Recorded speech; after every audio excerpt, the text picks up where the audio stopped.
coat coat সোমাই আছে অবৈধ বাংলাদেশী 30 দিনৰ ভিতৰত ওলাই পৰিব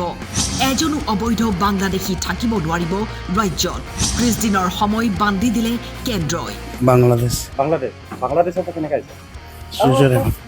কোনে পাৰ কৰি দিছিল আপুনি দালালে অবৈধ বাংলাদেশীৰ বিৰুদ্ধে বৃহৎ একশ্যন জৰুৰী নিৰ্দেশনা জাৰি কৰিছে কেন্দ্ৰীয় গৃহ মন্ত্ৰালয়ে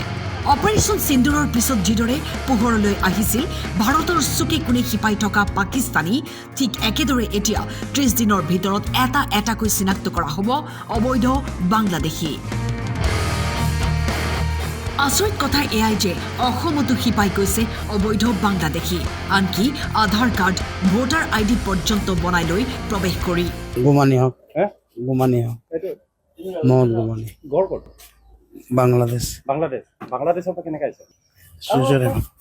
কোনে পাৰ কৰি দিছিল আপুনি দালালে কিমান টকা দিছিল আপুনি মই 3000 লৈছিলে কেতিয়া আহিলে আপুনি 1 মাহ হ'ল মই অকলে আহিছিলো 1 মাহ হ'ল মোৰ আহা 1 মাহ হ'ল ইয়াৰ আগত ক'ত আছিলে ঘৰতে আছিলো গড় ক'ত বাংলাদেশত আপোনাৰ লগত কিমানজন মানুহ আছে টোটেল তেলে মই দুজন আছে আৰু মই জানা মতন নাই ছাৰ আপুনি ইয়াত কি বেপাৰ কৰিব আহিছিলে এই কাপোৰ বাপা আপুনি আধাৰ কাৰ্ড কেনেকৈ বনালে বনাই দিছিলো কোনে বনাই দিছিলে ইছলাম শেখ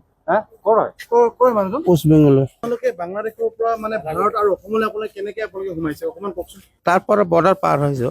বৰ্ডাৰ পাৰ কৰিব পাৰে কিমান টকা লয় কিমান টকা বিনিময় ঠিক নাই 3000 লয় 2000 লয় অসমীয়া যে আপুনি ক'ব জানে অসমীয়া ক'ৰ পৰা শিকিছে শিকিছো ইয়াতে ছাৰ ইয়াতে শিকিছে বাংলাদেশৰ লগতে মায়ানমাৰৰ নাগৰিককো চিনাক্ত কৰিব লাগিব দেশৰ ৰাজ্যসমূহে অবৈধ অনুপ্ৰৱেশকাৰীৰ চিনাক্তকৰণ আৰু বহিষ্কাৰৰ ব্যৱস্থা গ্ৰহণৰ নিৰ্দেশ দিয়া হৈছে ভাৰতত যি গতিত অবৈধ বাংলাদেশীৰ প্ৰৱেশ ঘটিছে যদি এতিয়াই ৰোধ কৰা নাযায় ই ভয়ংকৰ ৰূপ ল'ব পাৰে আগন্তুক সময়ত BSF আৰু আছাম ৰাইফলছৰ সঞ্চালক প্ৰধানলৈও নিৰ্দেশনা জাৰি কৰা হৈছে ইতিমধ্যে গুজৰাটত সৰ্বাধিক 6500 বাংলাদেশীক আটক কৰা হৈছে বৰ্তমান দেশত যি পৰিস্থিতি হৈছে অবৈধ অনুপ্ৰৱেশকাৰীৰ চিনাক্তকৰণ কৰাটো জৰুৰী হৈ পৰিছে অন্যথা ভাৰতৰ চুকে কোণে সোমাই থকা অবৈধ অনুপ্ৰৱেশকাৰীয়ে এদিন ভাৰতৰ বাবে এক বিপদ হৈ আহিব নিউজ ডেস্ক টাইম 8